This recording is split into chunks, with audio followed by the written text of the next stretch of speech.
Welcome to Working Progress. This is the podcast where we dive into strategies for success and journey towards progress. Whether you're aiming for personal growth, professional transformation, or both, you've come to the right place. Today's topic is about uncovering leadership blind spots and how what you don't see can hold you back. Blind spots are the hidden behaviors, biases, and assumptions that can limit a leader's effectiveness. They impact decision making, communication, and team culture, often without the leader even realizing it. But the good news is, once identified, they can be addressed and turned into strengths. Our special guest today is Trevor O'Sullivan. Trevor is the Master Distributor for TTI Success Insights in Australia and New Zealand, and is a recognized expert in talent management. Since the early 2000s, Trevor has helped thousands of professionals apply assessment-based solutions to select, develop, and manage people more effectively. As an active member of the TTI Success Insights Network, a multiple Blue Diamond Award winner and recipient of the prestigious Bill Brooks Impact Award, Trevor has played a key role in shaping talent development practices and how our network applies our tools for success. Trevor's journey is an inspiring one, starting from humble beginnings, packing books on shelves, to building and leading multiple successful businesses. His organizations have partnered with thousands of talent management professionals to build meaningful initiatives, helping organizations create high-performance teams and unlock the full potential of their people. In this episode, we'll explore the most common leadership blind spots, how they show up in day-to-day interactions, and what leaders can do to overcome them. So let's get started. Trevor, first off, thank you so much for being with us today. We are thrilled to have you join us. Thank you. Yeah, happy to be here. The good news is this morning my son let me know that I had my first grey hair, so my wisdom has come in. So hopefully I can share some today. Perfect timing then. To kick us off, can you share a little bit about your background and experience in leadership development? Yeah, sure. I long time ago now, but 20 odd years ago, I met a man named Doug Maloof, and Doug owned a company here in Australia, or a couple of companies, one of those being a real estate business. And I was reading a book at the time that said everyone should have a sales job in their life. And I thought, real estate, that sounds like an easy job. I'll do that on the side while I'm at university. So I applied for a job with Doug, and he went in for my interview, suit and tie, leather-bound resume, all ready to go. And I walked in, and there was this man, and he was sitting at his desk with his feet up on the desk, tying his shoelaces with a Looney Tunes t-shirt on. And the first thing that he said as I walked in, "Trevor, welcome. Real estate's not for you," was the very first words out of his mouth. And I'm a bit shocked, shortest interview in history. So I turned around and started to walk out. He said, no, come on in. And so I sat down and spoke with this man. This was Doug. And he said to me, "Look, real estate's not for you, but I've got another business in Sydney." This was in a city called Wollongong here in Australia. And he said, "If you move to Sydney, I'll give you a job." And I actually said no at the time. I went off and sold cookware door to door and did all sorts of fun stuff like that. And just randomly on the day that I was going to quit this job selling cookware door to door, which I was doing pretty well at, but I didn't like the whole concept of it. And my phone rang, and it was right around the time where you started to have to use an earpiece on your phone.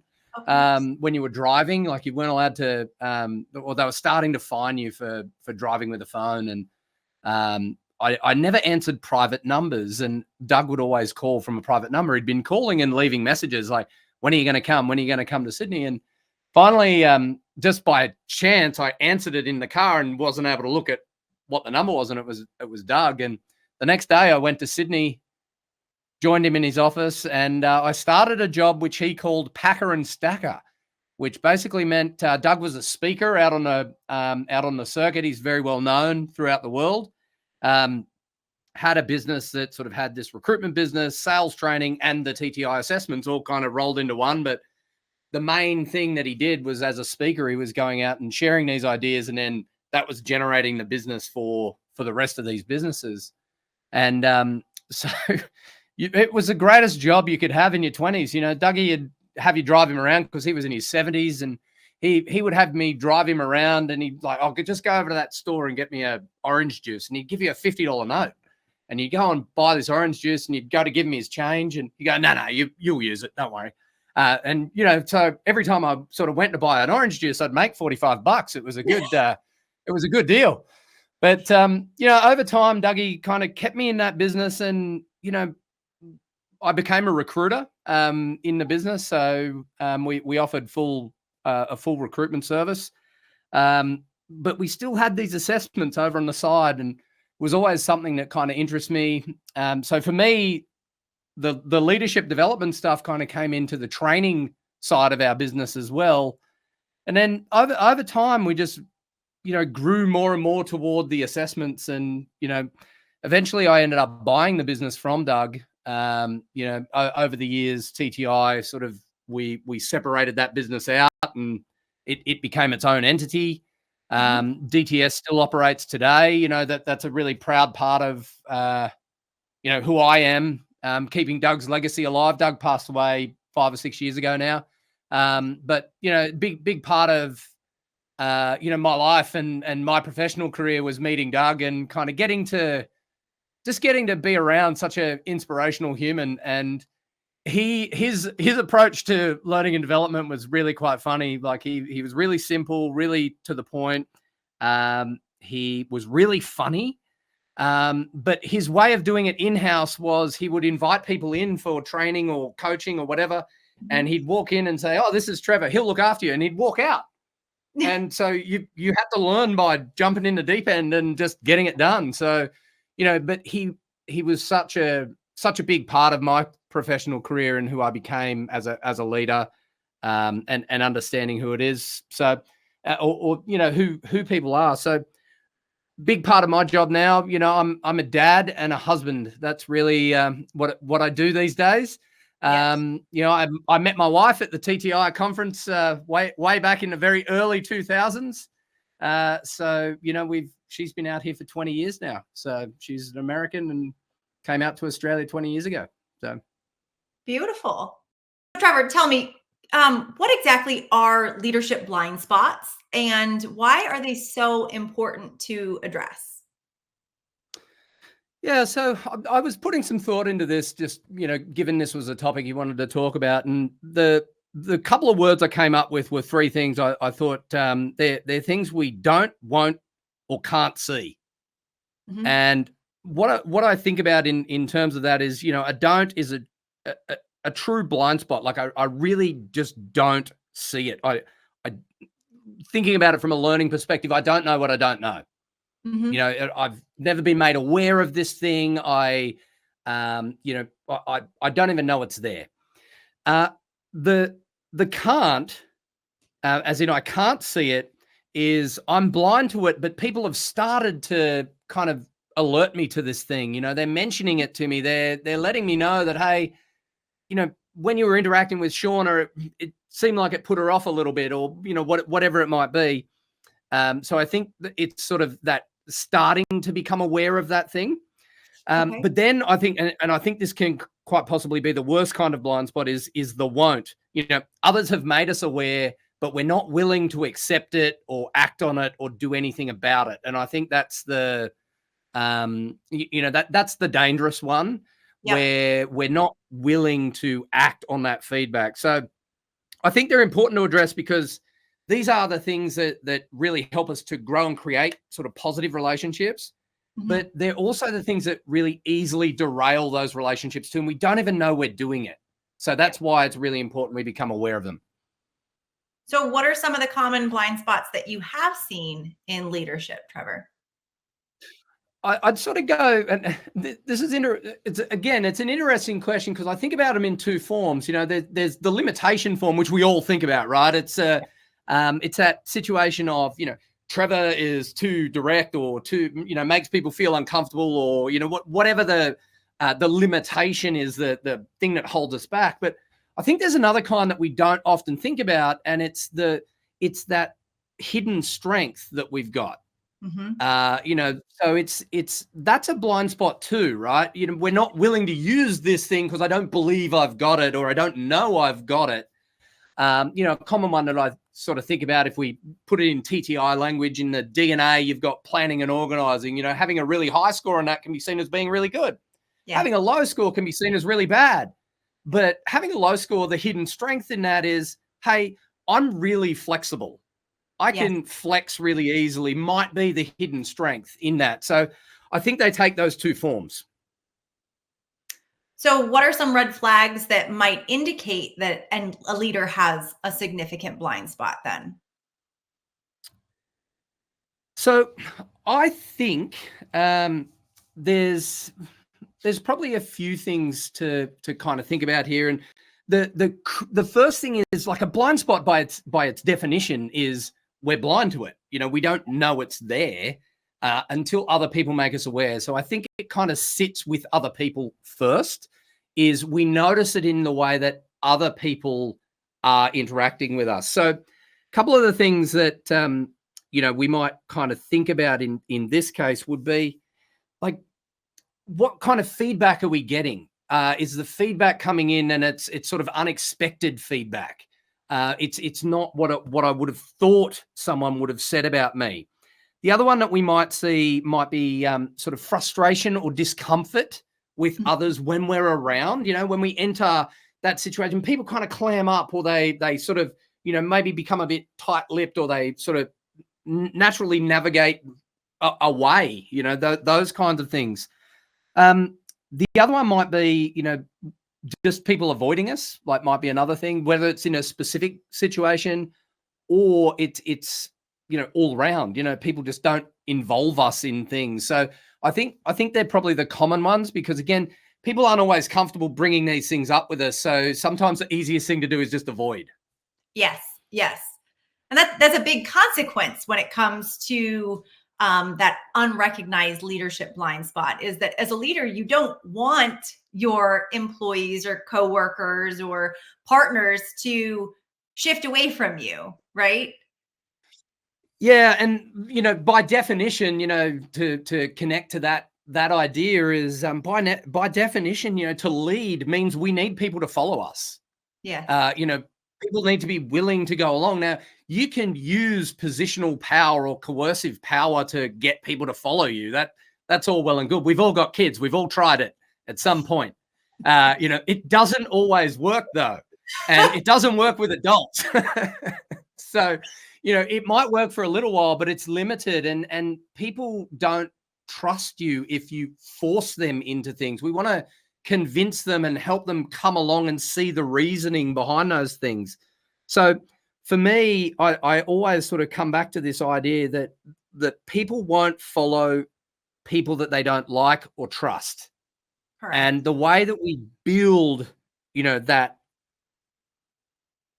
willingness for people to like us or trust us is we demonstrate that we're a human. I have my flaws. I'm willing to admit my flaws, and I'm willing to work on my flaws if they're creating a negative experience for you.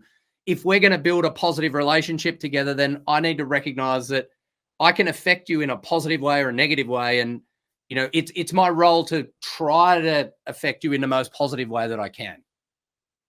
So be vulnerable with your team, sort of, as well. 100%. I think that's, like these kinds of, being willing to admit to a blind spot is a big deal for a lot of people. I think about work cultures around the world. I've spent a lot of time in the US, and, for people in the US, working hard is a badge of honor, that they wear on their chest proudly. I do 100 hours a week, and, all these kinds of things. And that's great. If that's what you want to do, go for it. But, I really don't think, for me, that's not the badge of honor that matters. The badge of honor that matters is the amount of time I get to spend at home with my son, doing the things that, are important to him and helping him be a good human. They're the things that I really want to invest my time in. And I recognize that about me now. I in the past, I was quite happy to do my 100-hour weeks and, throw my whole life at work, but it's not who I am anymore. And I don't really want to be that either. So, we evolve as humans too. So one of the things that I think is really important is just being vulnerable to, it's okay to be you. Yes. And accepting you for you, and knowing that you are going to have some stuff you're really good at and some stuff you're not so great at. And if you're willing to work on those things, you can have it be a positive influence rather than a negative one. Absolutely. So, how do blind spots affect a leader's ability to adapt, to change, or navigate that uncertain situation? Look, I think it really depends on the type of blind spot that it is. Yes.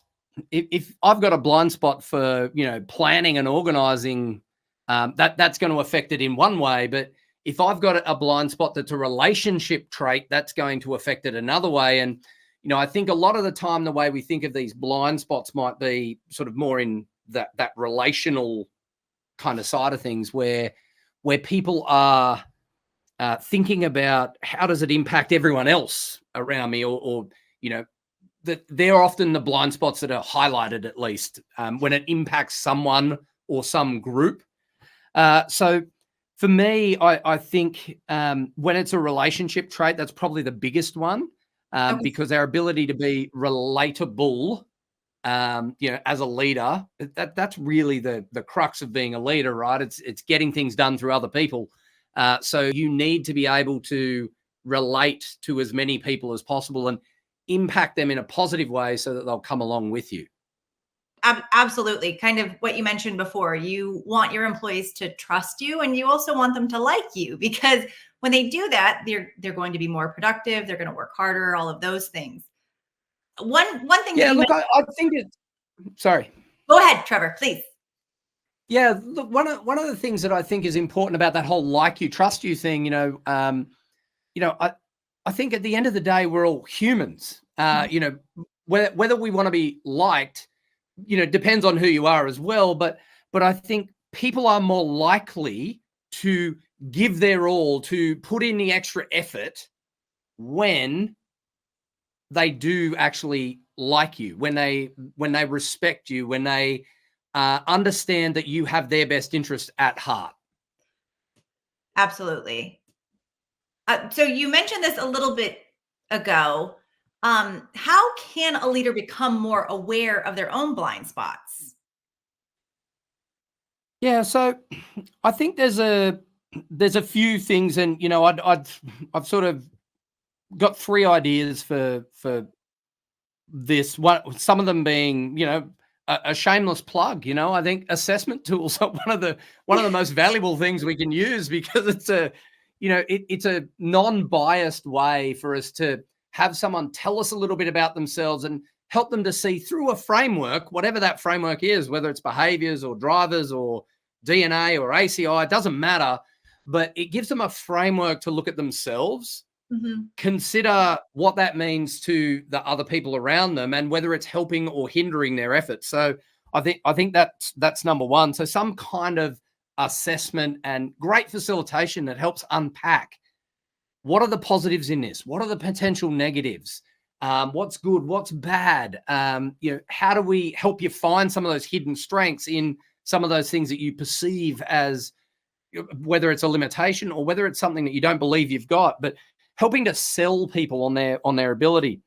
The second one is mentors. I mentioned right in the beginning there, Doug, my good friend and mentor for all those years. He was such a good sounding board to come to and say, "Hey, I had this interaction today, and it just, I don't know, it just didn't go well." And he'd have you go work your way through the conversation, and he'd show you, look, if you were going to do this, I'd go back at it this way or that way. And, he's been there and done it. So, I think mentors are a great way to sort of start to work our way through this. And the other one is, and this is probably the hardest one, is just being open to hear the feedback and act on it. Because I think most of us, we take it as potentially a personal attack because people are saying something about us that is negative, or maybe it's not negative. It depends on what it is.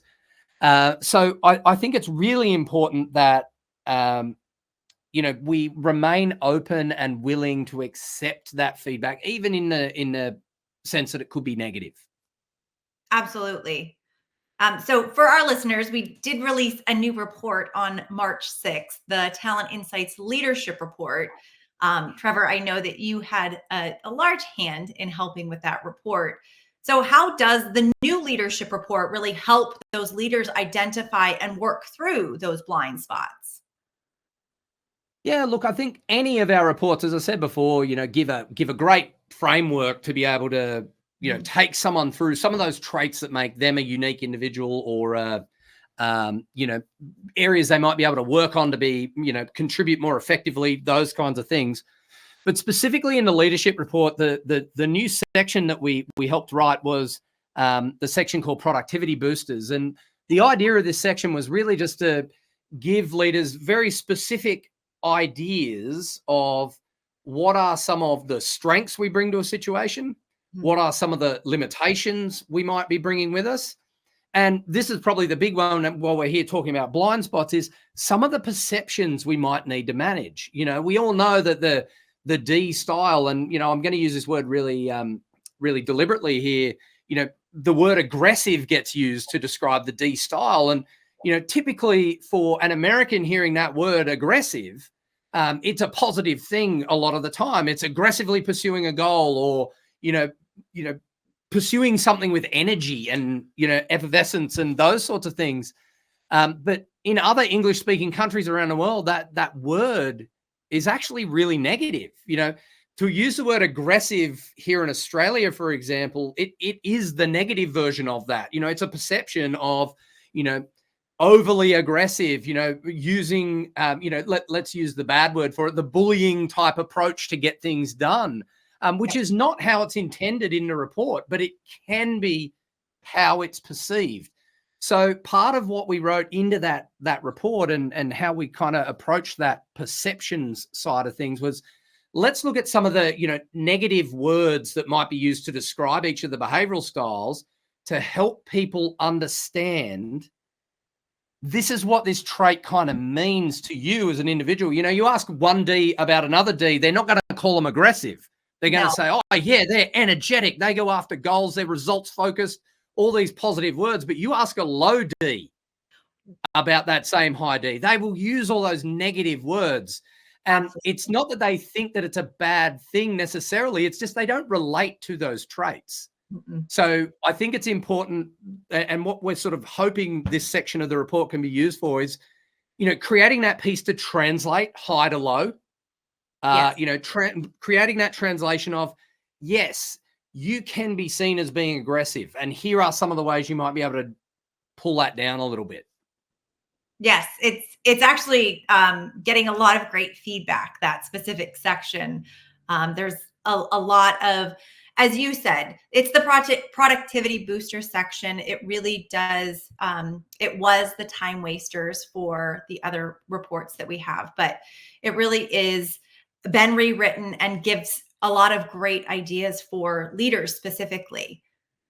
So Trevor, how does EQ or emotional intelligence play in uncovering or addressing leadership blind spots?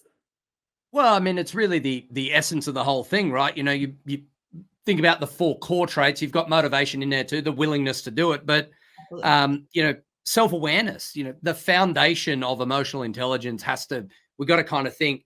You've first got to be aware of my own traits, my own emotions, what I'm good at, what I'm not good at, those sorts of things. And I like to really keep them in their containers as well. So I don't think about self-awareness as recognizing what it's doing to other people. Okay. That's actually where social awareness comes in. So I think social awareness is then the recognition that, hey, this is not impacting this person in a positive way. So maybe there's something I need to do. Self-regulation, that willingness and ability to manage those traits about me. I could let my aggressiveness come out even stronger because I feel attacked or whatever it might be. Or I could think, hey, that's going to make Fred uncomfortable.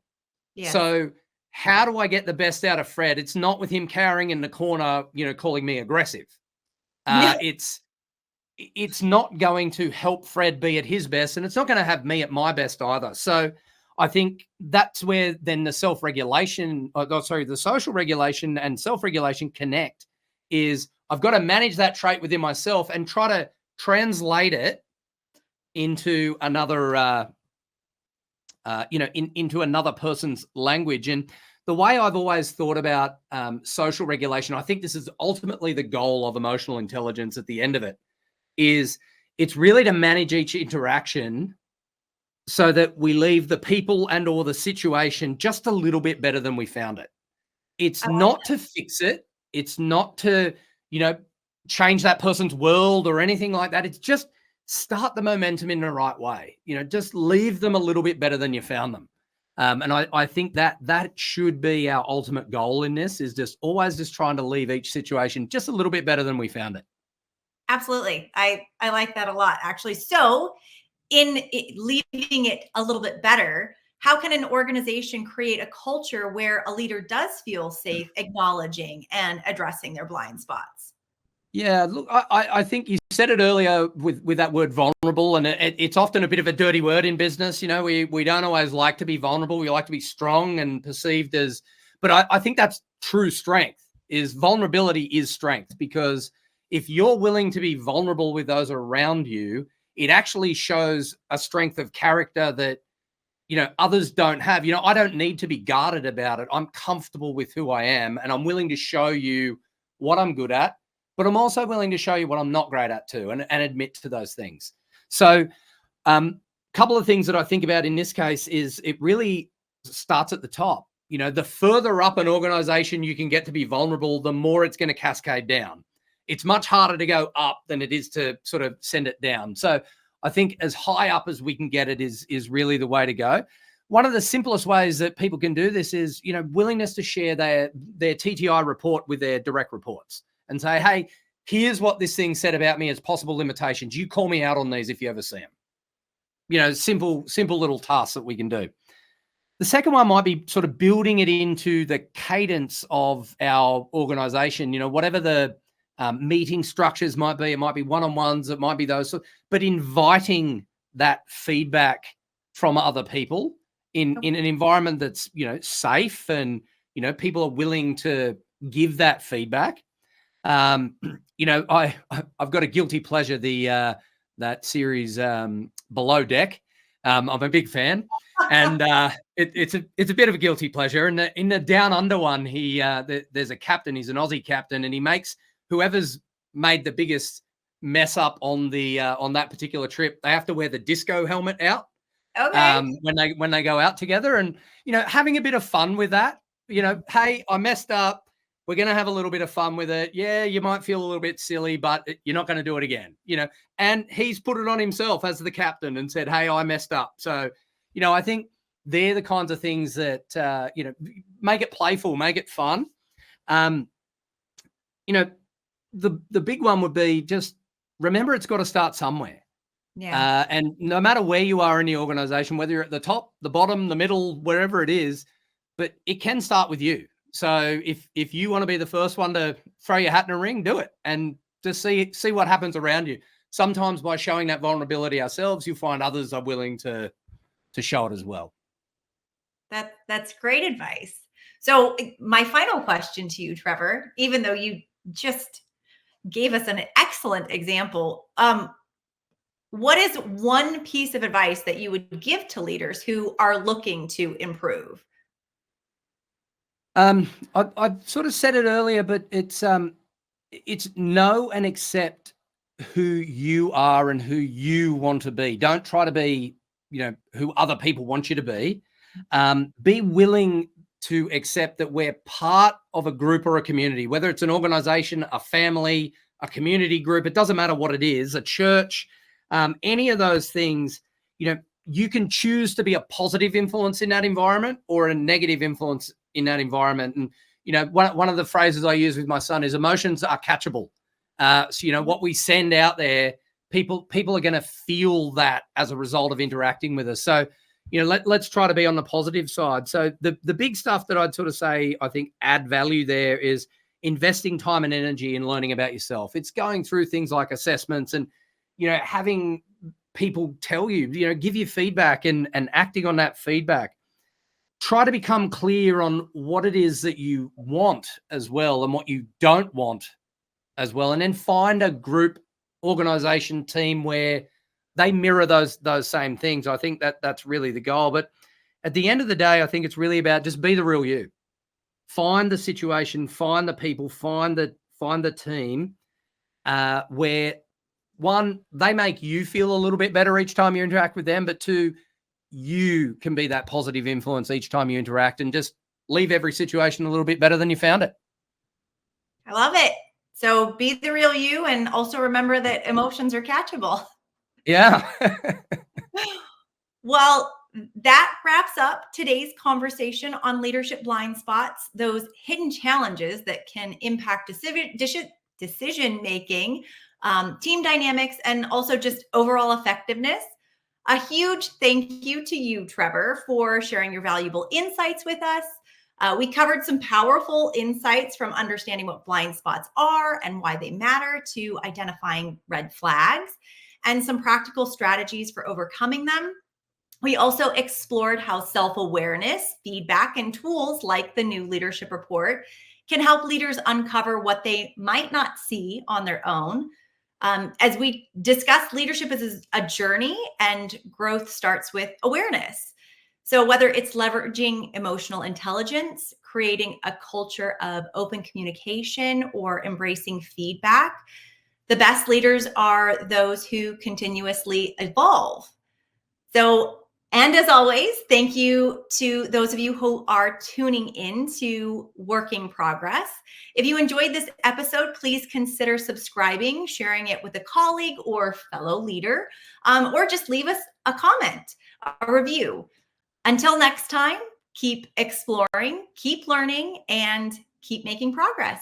Take care, everyone.